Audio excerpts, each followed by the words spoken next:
Alors ici, on va continuer avec ces valeurs que vous voyez là, ici. Donc on va prendre acide glutamique. Comment ça représente l'acide glutamique? C'est NH2 ici, CH, CH ici, j'ai mon COOH, j'ai mon CH2, ici j'ai mon COOH. Donc c'est un peu ça l'acide glutamique.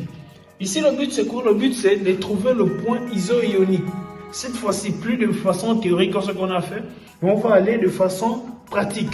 Alors qu'est-ce qui se passe? Ce qui se passe c'est qu'on met déjà la protonation, c'est-à-dire que l'ionisation. Donc voilà, on y arrive là. Donc à chaque fois j'enlève un atome d'hydrogène, donc ça va me faire NH3+, ici j'ai mon CH, ici j'ai mon CO- et ici j'ai mon CH2, COOH. On continue, donc on a déjà un hydrogène qui a sauté, on continue avec l'autre hydrogène.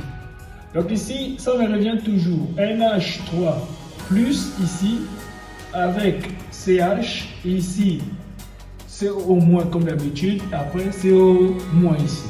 Ça descend et on termine par là. NH2 ici, NH2+, NH2 ici, CH, CO-, CH2, COO-. Donc ici, la CH2, COO-. Donc voilà un peu.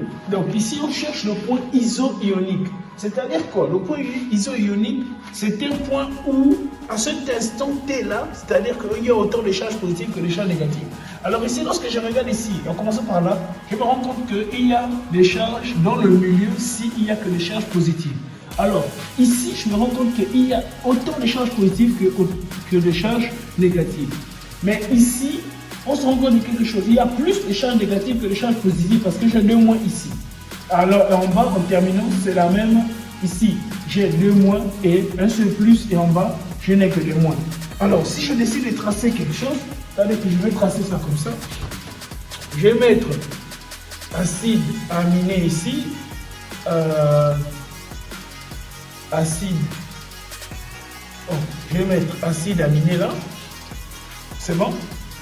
Alors, qu'est-ce qui se passe? Ce qui se passe, c'est que je vais mettre les différents pH. Le pH du premier acide. Pourquoi ici il y a 2 acides? Ici, si vous regardez, il y a 2 acides. Il y a celui-là et celui-là. Le premier acide correspond à l'acide là. Celui-là, le premier acide. Et le deuxième acide, c'est celui-ci. C'est le pH des acides en fait. Ici, c'est le pH des acides. Pourquoi on utilise le pH des acides?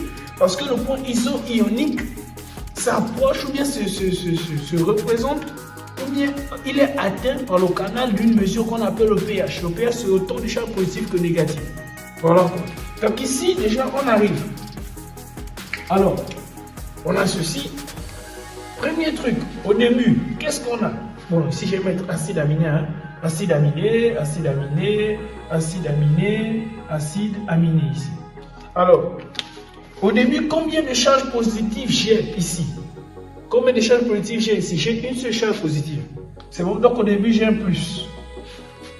C'est bon ici? Donc, c'est-à-dire au début, si je peux représenter ça comme ça. Donc ici, j'ai mon K+. C'est bon? Ensuite, j'ai mon K0.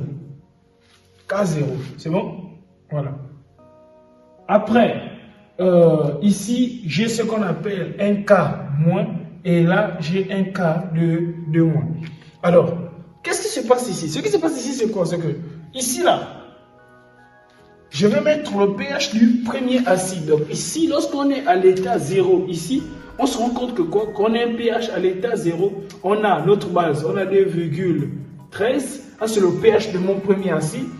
Alors, mon deuxième, ma base, à cet instant-là, ma base est égale à 9,95. C'est bon? Ensuite, j'ai... non, c'est pas ça. Donc, normalement, c'est... Ensuite, j'ai 4,32 et ici, j'ai 9,95. 9,95. C'est-à-dire qu'on remplit les valeurs de pH du plus petit au plus grand. Et on cherche où se trouve Q0. Q0 signifie autant de charges positives que négatives. C'est à cause de ça qu'il y a Q0 ici. Alors, comment faire pour déterminer déjà le pH? On appelle ça le pHI. Comment faire pour déterminer le pHI? Je sais que I0, c'est-à-dire que Q0 est entre 9,13 et 4,32.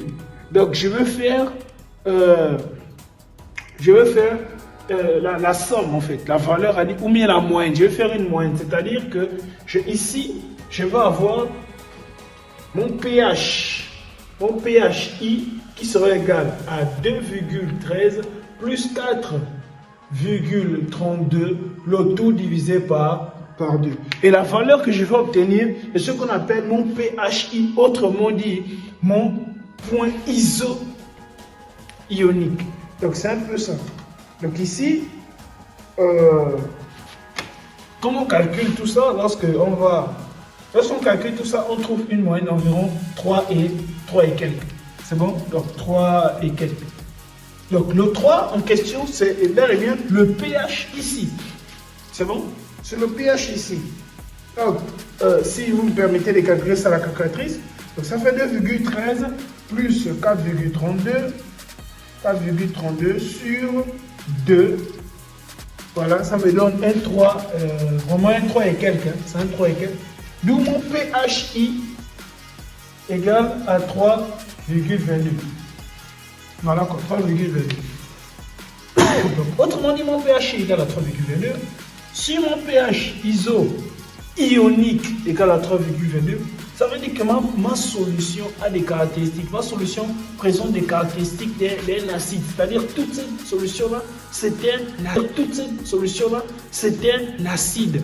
C'est bon? A des caractéristiques acides. Parce que si on se rappelle bien ici, si on se souvient bien, on sait que dans des conditions, dans des bonnes conditions, on sait que 7 c'est neutre. 14, lorsqu'on dépasse 7, supérieur à 7, on est au niveau de la base, inférieur à 7, on est au niveau de l'acide. Donc les propriétés de ma solution en ce temps-ci, lorsque le pH égale à 3,22, c'est un acide, tout simplement.